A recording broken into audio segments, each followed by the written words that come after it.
self-confidence comes from positive knowing rather than positive thinking. Your job is to develop the kind of unshakable self-confidence that makes you an unstoppable force of nature.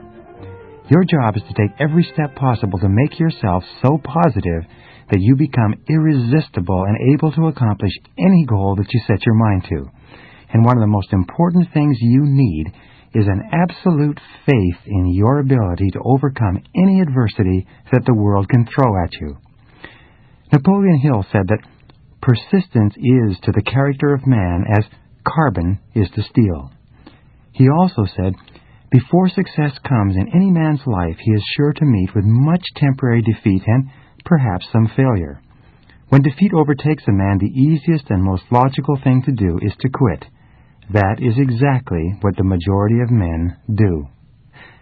In reality, your persistence is your measure of your belief in yourself and your ability to succeed. If you absolutely believe, without question, that if you persevere long enough and hard enough, you will ultimately win through, then nothing will stop you. And when you build within yourself this absolute assurance, then virtually anything becomes possible for you.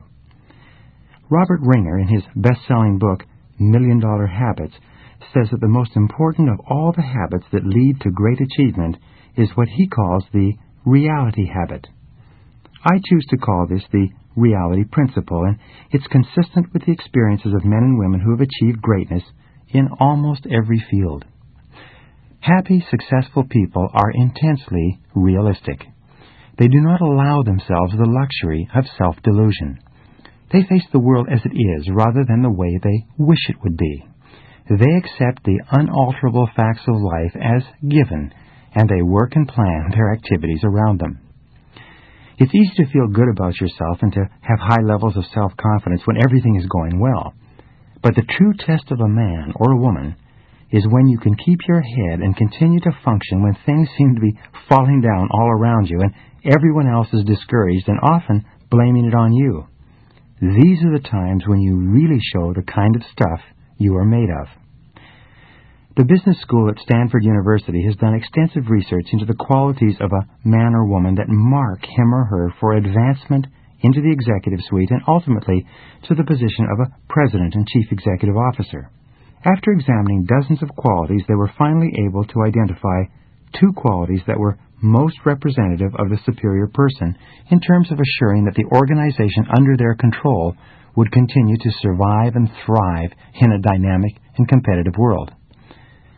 The first quality was the ability to perform as a member of a team and the ability to put together teams to accomplish common objectives. But the second quality was harder to measure, even though it was also absolutely indispensable for long-term, high-level success. This quality was the ability to function well in a crisis. Napoleon called this 4 o'clock in the morning courage, the kind of courage that is instantly available to a person woken up at that time who has no time to prepare mentally and emotionally for a crisis. He called this the rarest form of courage, and in his conclusion, very few people had it. In military terms, they call this being under fire. A question that all soldiers, sailors, and airmen wonder about is how they and others will perform under fire. They know that this is the ultimate test of character and training of an individual. Your self-esteem and self-confidence is closely tied to your deep inner feeling about your ability to be effective when faced with problems and difficulties that hit you like a punch in the solar plexus. It's your ability to pick yourself up from the mat and keep on swinging that is the real measure of what you're made of. One of my favorite poems is by Robert W. Service, and it's called The Quitter. There's a verse in that poem that goes like this: "You're sick of the game. Well, that's a shame. You're young and you're strong and you're bright. You've had a raw deal. I know. But don't squeal. Buck up.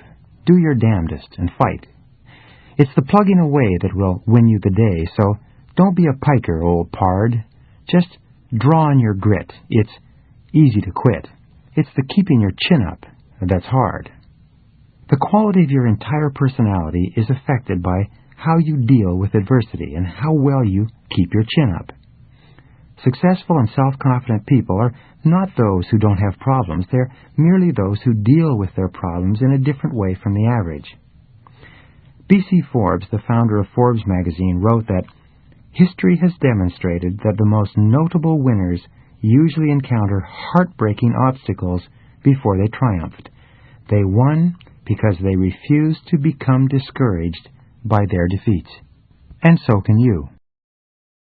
No matter how well our parents protect us while we're growing up, sooner or later we face challenges and difficulties in our relationships, our work, and our other activities.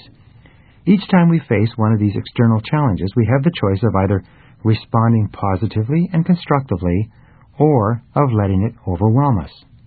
If we choose deliberately to respond in a positive and constructive way, to keep our minds calm and cool and deal effectively with the inevitable problem, we learn and grow and become stronger. Our self-confidence goes up. Our belief in our ability to achieve our goals increases. Our self-esteem rises. We form a better self-image and we become more self-assured and optimistic. Every large company goes through the same cycle of challenge and response. If a small company is capable of rising to the inevitable setbacks and reversals it experiences, it continues to grow and triggers even greater responses. Peter Drucker once said that a company stays in business as long as it continues to make enough money to pay for its mistakes. One business consultant estimated that every 3 months a small business has a crisis that, if not responded to properly, can lead to the collapse of the enterprise. You and I are similar to small businesses in many respects.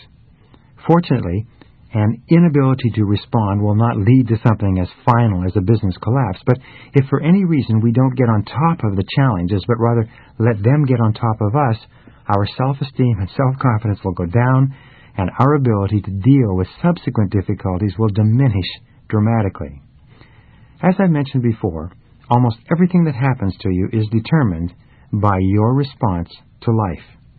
In your responses are contained everything you have learned and everything that you have become. Thomas Huxley said, "Experience is not what happens to a man, it is what a man does with what happens to him." Your life and everything about you is demonstrated in the way you react. It's not in what happens to you. This is why the Stanford study was quite clear when it stated that the proven ability to function in a crisis is the absolute prerequisite for promotion to a senior position. In a way, what we're really talking about here is character. One of the aims of your life should be to develop your character, to become a better and finer and stronger human being. But the development of character, although essential to your long-term happiness and well-being, is not as easy as it seems at first. You probably make every effort to organize your life in such a way that you minimize or remove the unexpected and usually unpleasant surprises that may occur. You use your intelligence, your education, and your experience to arrange your life and affairs so that you avoid adversity wherever and whenever possible. You probably plan and prepare exhaustively in advance to assure that things go smoothly both at home and at work. You are especially careful with your health and with the well-being of members of your family. Almost everyone does this, except for those who are thoughtless and irresponsible. Yet in spite of making every effort to avoid adversity, you experience adversity nonetheless. Adversity comes to you unbidden. You tend to be blindsided with adversity, and it befalls you in spite of your very best efforts to the contrary. But yet, in the absence of adversity, you cannot go and develop your character. You cannot become a better person. You cannot develop resilience, perseverance, and resoluteness of character. You cannot develop into the kind of person who enjoys high levels of self-confidence and a feeling that you can meet and master whatever you're faced with. You cannot grow stronger without adversity, which you consciously and deliberately avoid. You cannot develop the character which is the mark of the mature person. Caught in this conundrum, you have only one choice. You can choose in advance to be equal to the occasion. Ann Landers summed it up beautifully in these words. She said, If I were asked to give what I consider the single most useful bit of advice for all humanity, it would be this. Expect trouble as an inevitable part of life, and when it comes, hold your head high, look it squarely in the eye, and say, I will be bigger than you. You cannot defeat me. Frederick Robertson said, It is not the situation that makes the man, but the man who makes the situation. It is not what happens to you, but how you respond to what happens to you that determines your whole life. In his whole question of responses is contained all the elements of human greatness or depravity. Great men and women are simply those who have responded well when the chips were down, and the rest is history. Dr. Abraham Zelznick of Harvard is one of the few people who has ever done extensive research into the subject of disappointment. What he found in studying the way that different people respond to disappointment was that you could largely tell how high and how far a person was going to go in life by simply analyzing how they reacted when they faced frustration and setbacks in reaching their goals.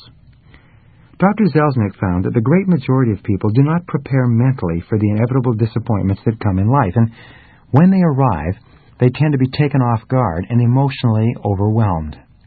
They generalize the disappointments and allow themselves to feel that because they have not succeeded, they are not really very good at what they do. They tend to see these disappointments as being indicative of their inabilities and lack of competence. They become easily disappointed in themselves, and they lose the courage and confidence that they need to press forward. Often, they become depressed, and in the majority of cases, they gradually give up. They stop setting goals and working on themselves and become more concerned about security and potential loss than about taking chances and potential gain. The winners in his study responded to disappointment very differently. First, they mentally prepared for a disappointment in advance so that when it arrived, they had already given some thought to how they would react and to the possible courses of action open to them. They looked upon a particular setback as very specific and not being indicative of a general lack of ability or of a character flaw. More than anything else, these superior men and women had developed a series of mental tools that they used almost automatically whenever things went wrong for them. Napoleon Bonaparte is considered by historians to have been perhaps the most brilliant battlefield general in human history. In a military career spanning 25 years and involving hundreds of battles, large and small, he lost only 3. Napoleon was famous for having taken the time to think through every possibility of the upcoming battle with no illusions and with an attitude that dealt with the worst possibilities and reverses that could occur. When the battle was underway and confusion reigned everywhere, a steady stream of messengers and officers would come to him with news, requesting instructions on what to do next. His responses were always clear, concise, and immediate. No matter what happened, he had an order and an answer at the tip of his tongue. And the reason for this, and what helped to make him the master of all of Europe, was because he had thought everything through in advance. This program on the science of self-confidence is meant to be very practical and helpful to you. In the next few minutes, I'm going to share with you some of the mental tools used by the most effective men and women in our society to cope with adversity. What I suggest you do is that you turn them over in your mind and review them regularly until they become an automatic part of your thought processes. And when they do, I promise you that you will have taken a giant step toward becoming unstoppable and toward enjoying the high levels of self-confidence that are possible for you. The first mental tool is to reassess your entire attitude toward the concept of failure. You know that the fear of failure is the greatest single obstacle to success and happiness in adult life. It's been learned, and as a result, it can be unlearned, thereby freeing you from the fears that hold you back and giving you the self-confidence that propels you forward. The starting point of eliminating this fear is for you to accept and realize that no success is possible without failure. All success is preceded by failure, usually great failure continued over a long period of time. Abraham Lincoln was considered one of the great failures of American politics, a man who had lost his business, lost his sweetheart, and was defeated for election over and over again. However, by By learning from every temporary defeat, he won the final election and became one of the most important and respected presidents we've ever had. As Stanley Judd wrote, "Don't be afraid to fail. Don't waste energy trying to cover up failure. Learn from your failures and go on to the next challenge. It's okay to fail. If you're not failing, you're not growing." You only learn how to succeed by failing, and no success is possible without it. Thomas J. Watson was once visited by a young journalist who asked him how he could be more successful faster. Watson, the founder of IBM, replied with these wonderful words. He said, "Do you want to be successful? Then double your failure rate." Success lies on the far side of failure. Every man or woman of great achievement has been, at one time, a magnificent failure. The greatest successes of our generation, of our history books, are merely stories of men and women who have failed often enough so that they finally learned how to succeed. On the David Susskind Show some years ago, they had 4 men who had all become entrepreneurial millionaires before the age of 35. They asked them during a break to add up and calculate the total number of different businesses that they had started or tried before they found the business where they made their fortunes. It turned out that the 4 men had started an average of 17 businesses each, an average of 16 of which had been unsuccessful. But it was the 17th business on average that had made them rich. Now the obvious question is this: did those young men fail in each of their previous business enterprises? And the answer is clear. They were not failing. They were merely learning how to succeed. Their previous business enterprises were the testing grounds where they learned the lessons necessary to achieve the financial independence which was their real goal. Thomas Edison was the most successful inventor of the 20th century, or of any century. But Thomas Edison was also an extraordinary failure as an inventor. He failed more times than any other inventor of his age. He failed thousands and thousands of times in attempting to find the proper filament for the first electric light bulb. He failed thousands of times more in attempting to find the proper plant from which to draw natural rubber. And in his laboratories at what is now known as General Electric, he brought together some of the finest scientific minds of the age so that they could dramatically increase the number of their failures. You see, Edison knew that success is a numbers game. It's based on intelligent effort and the law of averages. If you try enough different things in enough different ways and you learn from each trial, then you must inevitably be successful. The fear of failure, on the other hand, causes people to try fewer and fewer things, thereby lowering the likelihood that they will ever achieve anything of consequence. In the same year that Babe Ruth hit more home runs than any other batter in America, he also struck out more than any other batter. When the ball was thrown, he swung with every ounce of strength he had, often spinning around and falling down on the ground as a result of his efforts. But he also set an American baseball record that was not broken for decades, and he became a legend in his own time. Your job is not to fear failure or to so fastidiously avoid failure that you also avoid success. Your job is to move forward and take intelligent risks, thinking them through in advance and learning from everyone in retrospect. Zig Ziglar says that you can tell how high a building is going to go by how deep they build the foundation. The height to which you rise in life will always be determined by the depth of your own personal foundation, which is almost always the quality and quantity of your failures and what you have become as a result of them. Napoleon Hill wrote, "When defeat comes, accept it as a signal that your plans are not sound. Rebuild those plans and set sail once more toward your coveted goal."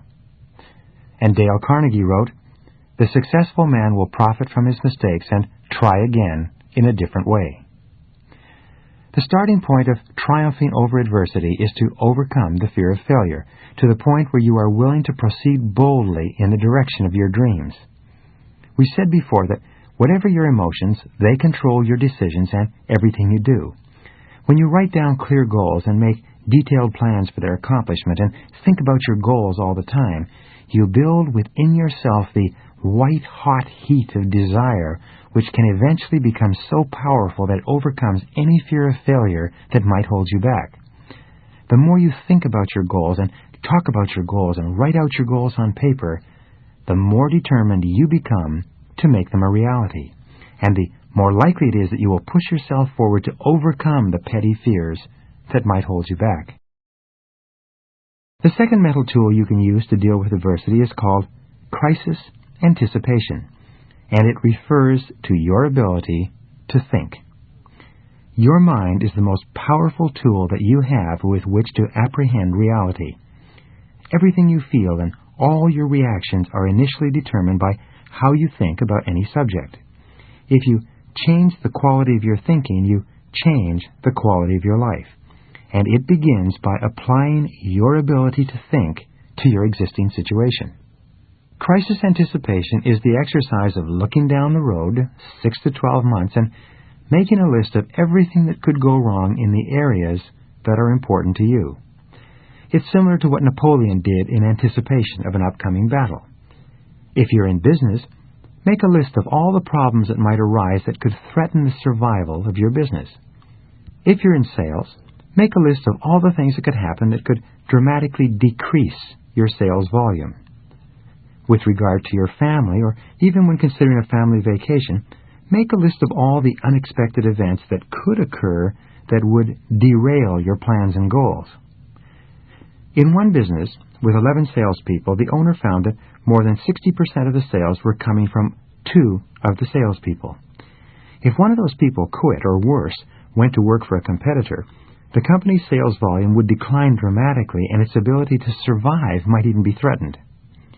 Once the owner was clear about this, he immediately began an intensive sales training program for all his people. Simultaneously, he began recruiting and looking for better salespeople while making arrangements to encourage his poor performers to go elsewhere. Within 6 months, no single salesperson accounted for more than 15% of the business. And when it happened that one of his previous top salespeople did decide to leave, the business was able to absorb the temporary drop in productivity and continue to grow. What are the likely crises that might occur in your life? What if interest rates doubled or your business dropped by 50%? What if your best-selling products stop selling or your best customers stop buying? In what areas are you overly dependent on someone or something else for your continuing success? And what steps could you take, starting today, to guard against a crisis should it occur? You will be amazed at how much more self-confidence you have when you feel that you have thought through the critical areas of your life and made plans in case something goes wrong. The third mental tool that you can use to triumph over adversity and to keep your self-confidence high is to know how to deal with an unexpected disappointment, one step at a time. Let me explain. Whenever one of your cherished dreams blows up in your face or you hit a stone wall in the pursuit of one of your goals, there's a natural reaction process that you and everyone else goes through. When you can recognize this process in yourself, you will be better able to see it in others and better able to deal with it. Elizabeth Kubler-Ross refers to this process as the 5 stages of dealing with death. They are the same for dealing with the death of a dream, or a hope, or a goal, or even the death of your peace of mind from an unexpected source. The 5 stages seem to be identical. The first stage, when something goes completely wrong and you are confronted with an unexpected setback, similar to the death of a friend or relative, is denial.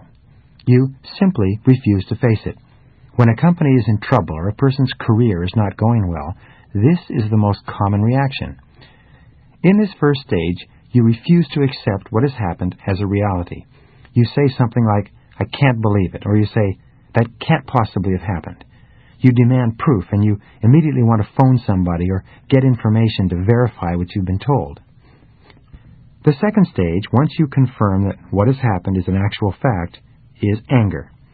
Anger is triggered by a feeling of pain or fear, especially of uncertainty or of the unknown. The fact of losing a big customer and what that might mean to your bottom line immediately triggers anger and a tendency to lash out. You will become angry at yourself and angry at the customer and angry at your competitor. This is why very often people blow up when they hear bad news. The third stage of dealing with a disappointment of any kind is blaming. As a result of childhood conditioning, it's almost an automatic response for us to look around for someone to blame when something goes wrong. We want to be able to point the finger at the person whose actions caused this setback. If we ourselves caused the problem, we'll blame our secretary, our friends, our family. We'll even shout at our children. But in any case, someone gets the blame. The fourth stage is usually depression, especially in the case of a death, but also in the case of any major loss. You have a tendency to feel depressed and a little hopeless. You feel like a victim. Your level of self-confidence plummets, and you feel, what's the use? If you're not careful, you will take a single setback or disappointment and generalize it to yourself as a person. You will feel that this setback signifies a major flaw in your personality or in your ability. The fifth stage of disappointment is when the lights begin to come back on. This is when you accept full responsibility for what has happened. At the very least, you accept responsibility for your responses, for the way you react to the situation. You begin to exert a certain amount of self-control and self-mastery. You accept the disappointment as a fact and decide that there's no use crying over spilt milk.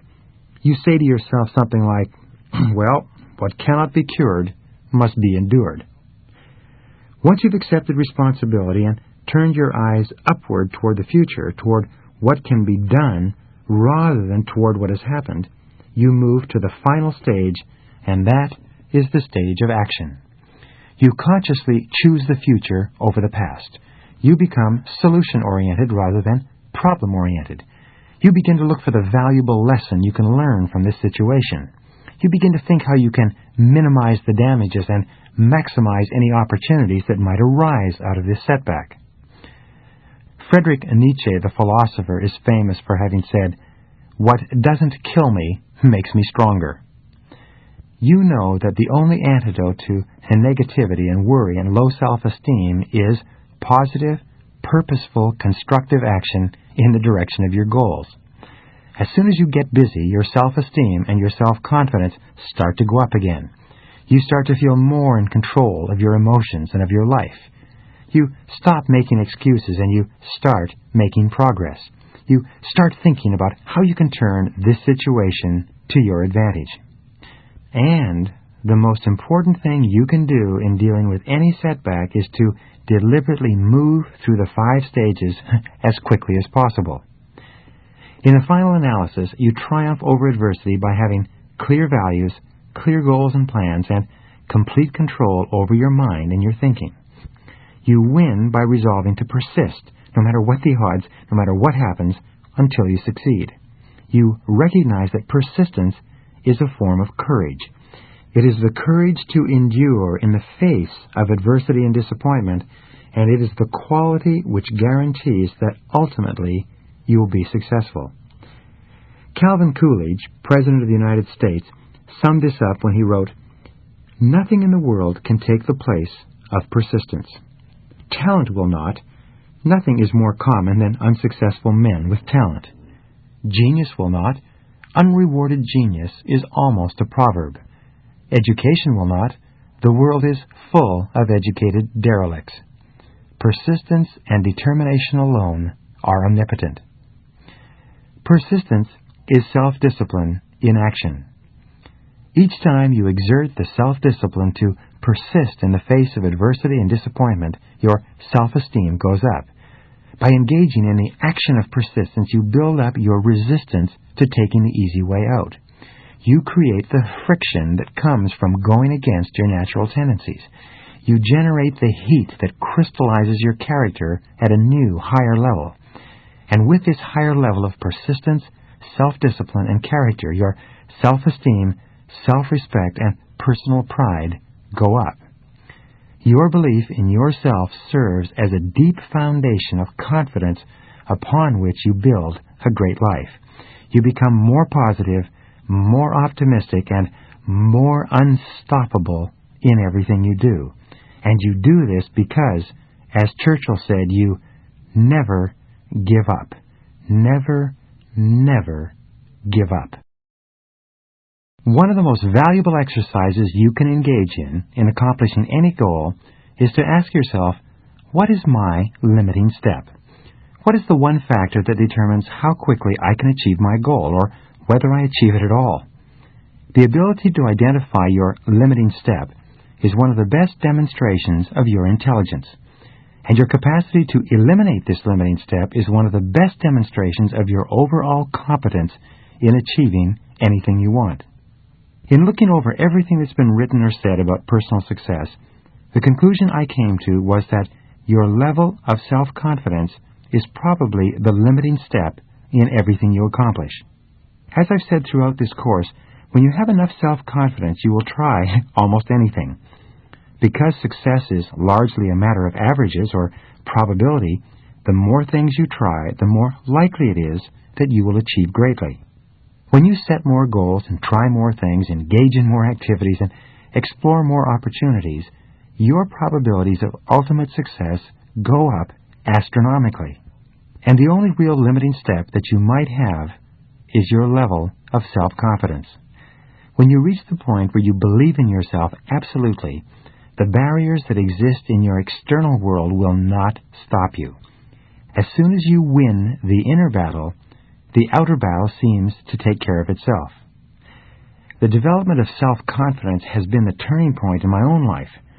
The reason I feel so strongly about this subject is because of what it has meant to me. The development of greater self-confidence has enabled me to go from rags to riches, from limited means and obscurity to national and even international renown, and from living in a small, rented, one-bedroom apartment and being deeply in debt to living in a beautiful home on a golf course and driving a new Mercedes. Talent and ambition have been very helpful, but without the development of self-confidence, my inborn abilities would have lain dormant and unused, as they did for many years.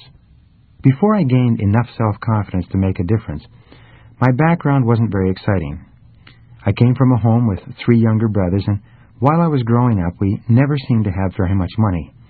My father was a good man, but he was not always employed and working, and I remember from my earliest days that we could never afford anything. I became a behavior problem at an early age. I see now, in looking back, that I was just rebelling against my upbringing, but at the time I was a real problem for everyone around me. I was constantly being kicked out of classes for misbehavior, and I was suspended or expelled from 4 schools during my junior high and high school years. I had the sorry distinction of being the worst-behaved kid in school, with more detentions, more demerits, and more failed classes than any other kid in the 9th, 10th, 11th, and 12th grades. I began working at a young age. I worked at a part-time job and then full-time jobs to earn my own money and buy my own clothes and eventually get my own car. I worked as a dishwasher in a small hotel for 8 hours a day during my 12th grade year, and although I didn't drop out of high school, I failed out. I continued going to school until the year was over, but I failed 6 out of my last 7 courses. During the graduation ceremonies, they allowed me to go up on the stage in a gown in front of all the parents and receive a certificate from the principal.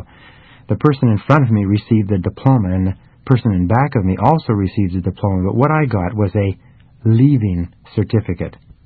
A leaving certificate is a polite way for the school to say, "Goodbye, please don't ever come back." While many of my friends who had graduated from high school went on to university to complete their educations, I began working at laboring jobs. Over the next few years, I worked as a dishwasher and a kitchen helper. I worked in sawmills and factories. I worked on construction crews and as a laborer. When I was 23 years old, I worked as a farm laborer during the harvest. In one job, I dug wells, and that's where you start from the ground level and work down rather than up. In my mid-20s, I was still drifting, and in order to eat, I began selling office supplies from door to door. I did poorly. From there, I went to selling other things. I remember making calls for an entire month without selling a single thing. I lived on loans and charity from family and friends. I had virtually no possessions, very few clothes even, no money, no high school diploma, no marketable skills, and no experience of any real value to anyone. I was going nowhere fast. Meanwhile, all around me, I saw people my own age and younger who were doing well. They were moving onward and upward in their careers. They had offices, and some of them even had staffs. Several of them had gotten married and had homes and families and furniture and what appeared to be pretty good lives. My first turning point came when I realized that my problems at school and in getting along with other people were as a direct result of my own personality. I began to understand that my unhappiness and anger and frustration at my childhood experiences had caused me to develop a negative personality that turned many people off. The second turning point came for me when I realized that I was completely responsible for my life and for everything that happened to me from then on. If I wasn't happy with my income or my work or my education or my future prospects, it was up to me to go to work on myself and make the necessary changes. They wouldn't happen by themselves. The third turning point came for me when I discovered the importance of setting goals and of making clear decisions about what I really wanted in each area of my life. When I first stumbled across the subject of goals, I thought they were something that you had in football games. The idea of setting them for myself wasn't quite believable. Because I had low self-esteem and limited self-confidence, the first goals I set weren't very high.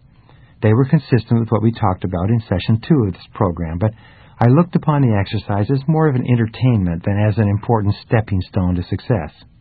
I remember sitting in someone else's cheap hotel room many years ago. I took out a piece of hotel stationery and wrote out a couple of goals and put deadlines on them and then made a simple plan for accomplishing them.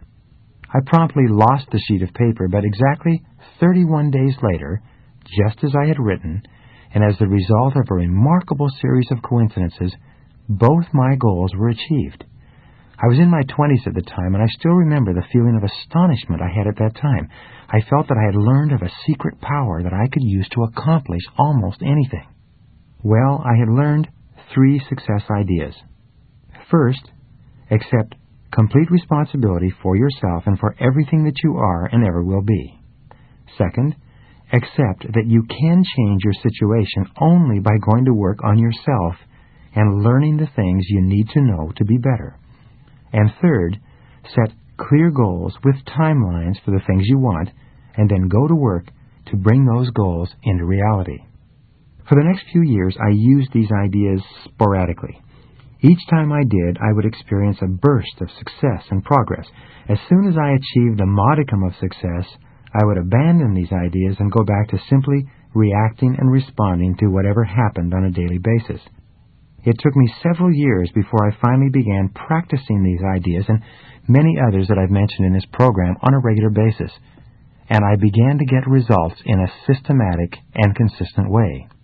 I learned later that our natural tendency is to work very hard until we find a specific method or technique that works for us, whether in life or work or relationships, and then, for some perverse reason, we promptly abandon the technique and go back to behaving in our old way in a random and haphazard manner. And here's the point. I learned in retrospect that the reason why I suffered so many frustrations and why I drifted away from using these principles so often was because I lacked self-confidence. My conscious mind told me that these principles made sense, but my subconscious mind, my storehouse of memories and emotions and previous experiences, was telling me that I wasn't good enough and that success was not really for me. As my friend Zig Ziglar says, I was engineered for success, but programmed for failure. I wanted success on the outside, but I didn't really believe I was capable of it on the inside.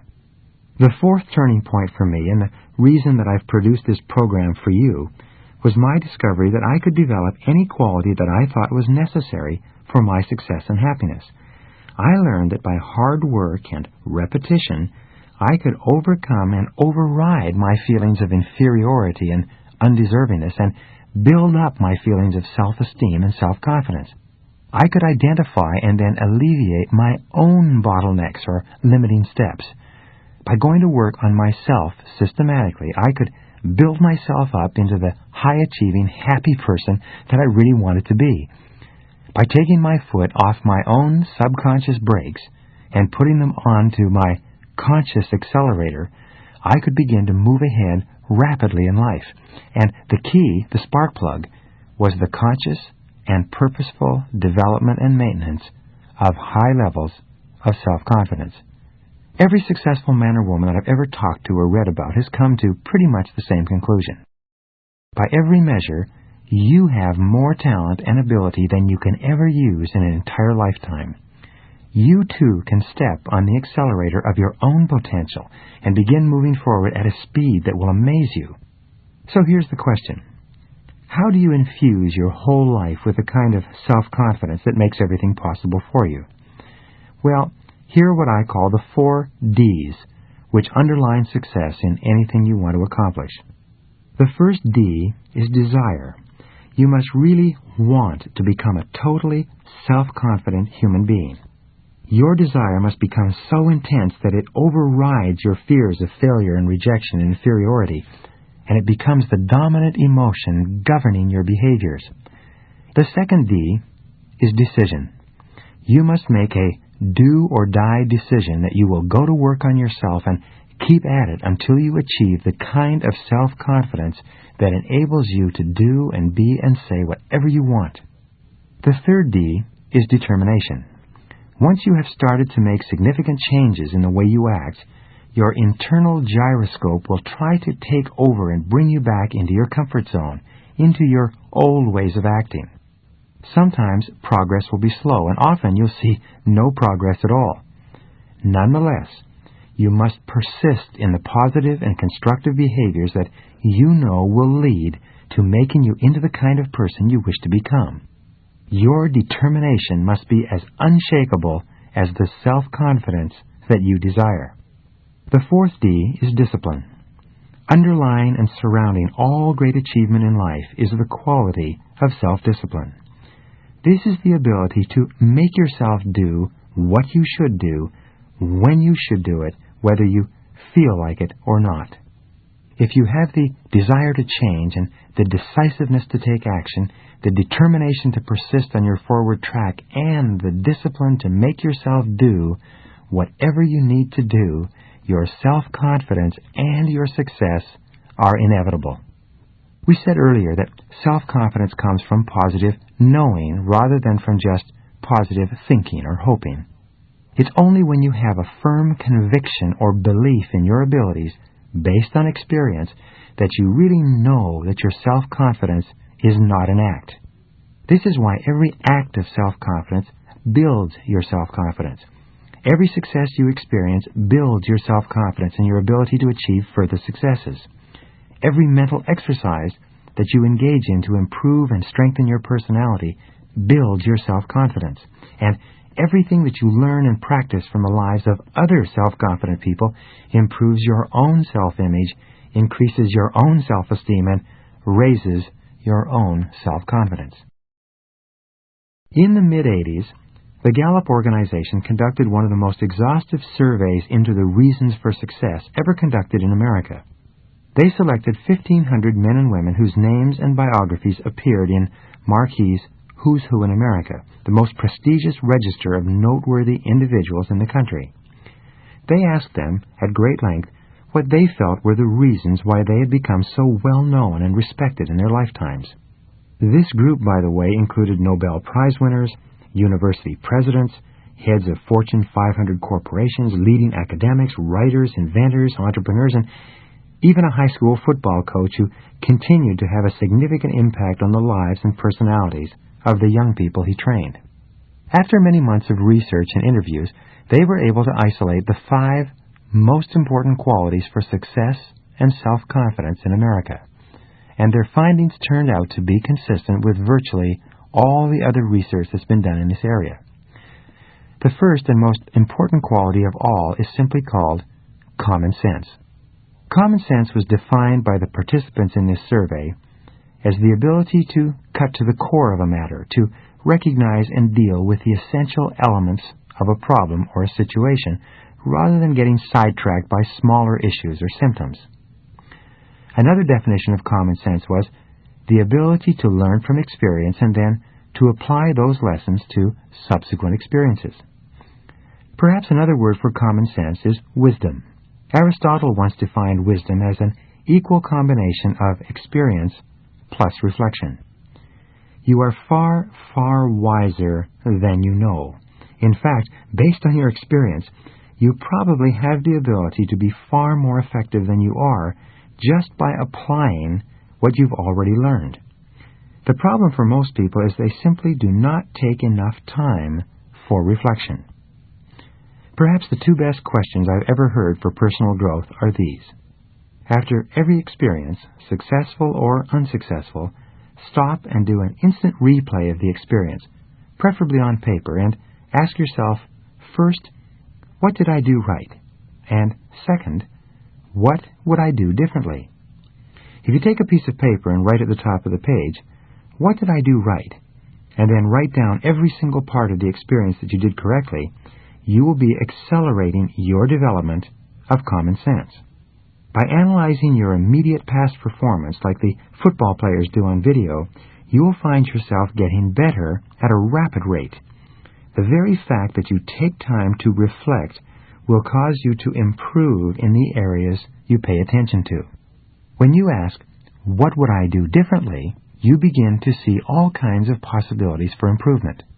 The wonderful thing about these two questions is that the answers to both are positive and constructive. And when you dwell on the positive, constructive parts of your performance, present and future, these parts sink deeper into your subconscious and program you to act in a manner consistent with that information the next time out. The second quality for success and self-confidence that came out of the study was that of expertise. Really successful, happy men and women are very good at what they do, and they know that they're very good. They have learned and practiced and reflected and gotten better and better until they're recognized by their peers as being among the very best in their fields. And this feeling of being the best is an absolute prerequisite for deep and lasting self-confidence. The third quality identified in the study was that of self-reliance. Men and women who are respected by others tend to look primarily to themselves for the answers to their questions and for the solutions to their problems. They are highly self-responsible individuals. They don't blame others or make excuses when things go wrong. They look upon themselves as the primary creative forces in their own lives. They volunteer for tough assignments, and they're willing to take charge when something needs to be done. The fourth success quality they discovered was that of intelligence. Intelligence seems to be a key requirement for success and self-confidence in any field. But when they looked at this subject, they found that intelligence was not necessarily measured in terms of IQ. Many of the most notable men and women alive today had done poorly in school. They had gotten low grades or no grades, and many of them had not completed university or even high school. In my estimation, intelligence is really a way of acting. If you act intelligently, you are smart. And if you act stupidly, you are stupid, irrespective of your IQ or your education. Now, what then is an intelligent way of acting? An intelligent way of acting is a way of acting that is consistent with the achievement of your own self-professed goals. Whenever you do something that moves you toward achieving a goal that is important to you, you are behaving intelligently. But whenever you engage in a behavior that moves you away from one of your goals, you're behaving stupidly. The world is full of people who are behaving stupidly hour by hour and day by day because they are doing things that are guaranteed to bring them the opposite result of what they say they really want. If you're in sales or business and you learn how to manage your time extremely well so that you get a lot done in the course of your working day, you're acting intelligently. If you do things that undermine your production or take you away from your goals, you're acting foolishly in terms of your own goals.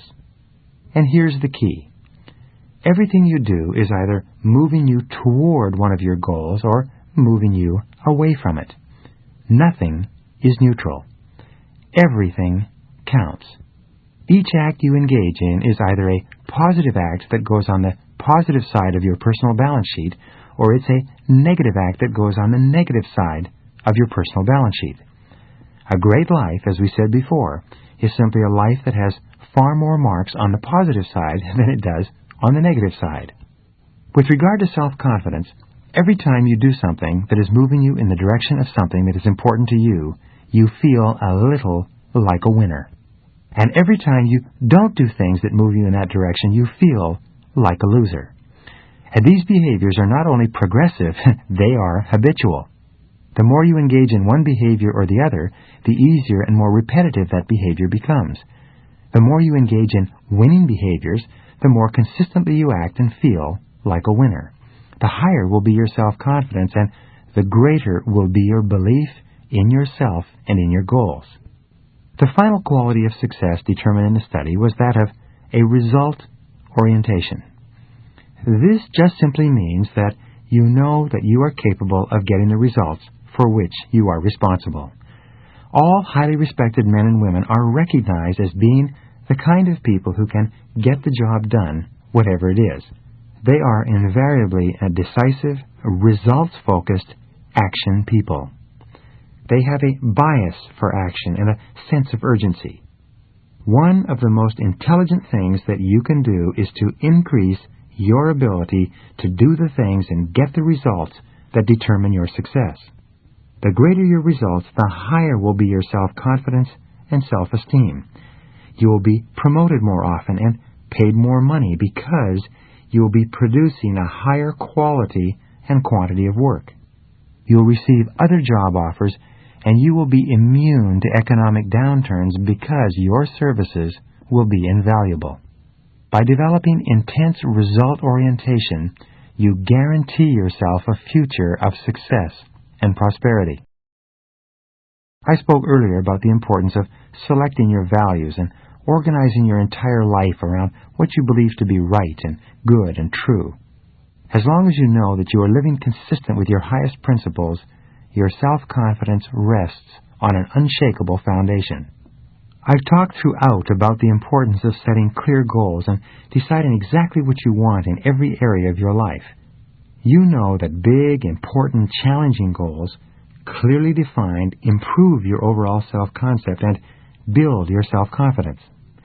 When you plan your work and work your plan and dedicate your energies to completing high-value tasks, you see yourself making rapid progress toward the attainment of your goals, and your self-confidence goes up. Every time you resolve to go the extra mile, to do more than you're paid for, to put in more than you take out, and to go beyond what is expected of you in your job and in your relationships with others, you feel terrific about yourself. Your level of self-confidence increases, and you feel motivated to contribute even more of yourself to what you're doing. When you dedicate yourself to becoming better and better at performing the important tasks in your life, you feel an enhanced sense of mastery and competence. Your belief in yourself deepens, and your ability to get the results that are important to you increases. Your ongoing commitment to personal and professional development gives you a feeling of continuous growth. Whenever you feel yourself growing as a person, you feel internally motivated and energized to achieve even more. And the more you learn, the more you can learn. The more you develop yourself, the more capable you become of further development. As you see and feel your life getting better, you feel more positive and more in control of your own destiny. You like and respect yourself more, and your self-confidence increases. Any positive, constructive, and self-determined action that you take in the direction of your dreams improves your self-image and raises your self-confidence. When you keep your thoughts and your actions consistent with your highest aspirations and your most valued goals, you are progressively building the unshakable kind of self-confidence that enables you to accomplish almost anything. Talk to yourself positively all the time. Say to yourself, I can do it. I can do it. Or say, I feel healthy. I feel happy. I feel terrific. Create a positive, suggestive environment around yourself. Create clear mental pictures of the person you want to be and the things you want to do. Read books that expand your mind and increase your abilities. Listen to educational audio cassettes in your car. Get around positive people and get away from negative ones. Prior to every event of importance, mentally rehearse and see yourself performing at your very best in the upcoming situation. Recall and relive a previous excellent performance.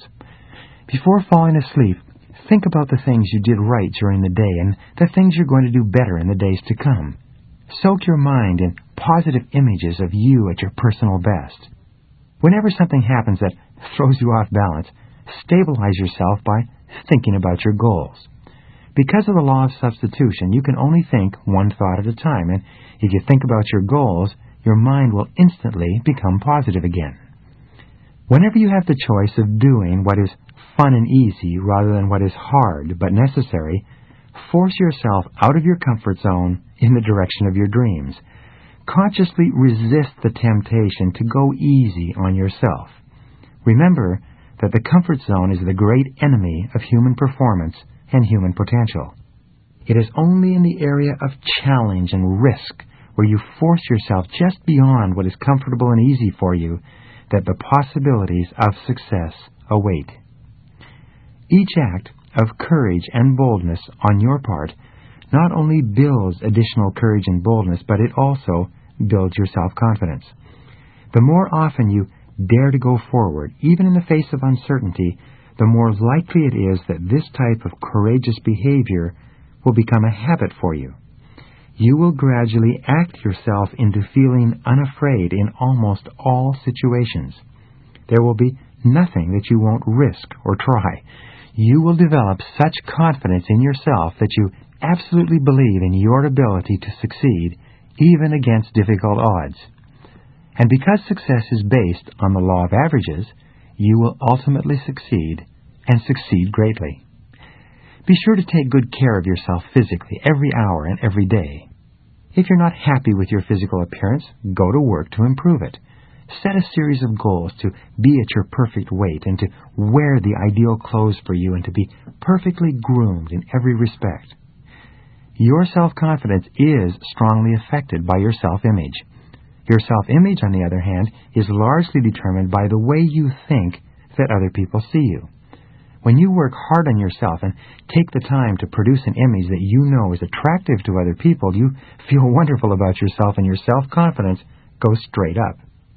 The final key to self-confidence was put forth by Dorothea Brande in 1935 when she said, "The high road to success is to act as if it were impossible to fail, and it shall be." The real difference between the winners and losers in life is the difference between acting and non-acting. It's between the people who do and the people who talk about doing. It's between the movers and shakers and those who just watch the world go by. Perhaps your greatest responsibility to yourself is to become a person of action, to act yourself into feeling the emotions that are consistent with high performance. Your primary job is to make any effort, overcome any obstacle, and scale any height to become the dynamic, unstoppable, irresistibly self-confident person that you are capable of becoming. And when you have developed in yourself this fundamentally important quality of self-confidence, everything else will be possible for you.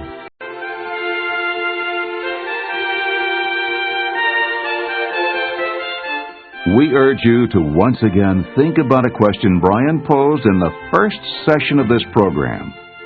And that is, what one great thing would you dare to dream if you knew you could not fail? If your answer, your one great thing, is the same now as when the question was first presented, do you still, with each listening, these principles will challenge you in a new and exciting way? You'll soon know, if you don't already, that yours is the power to make even the most daring of dreams a reality.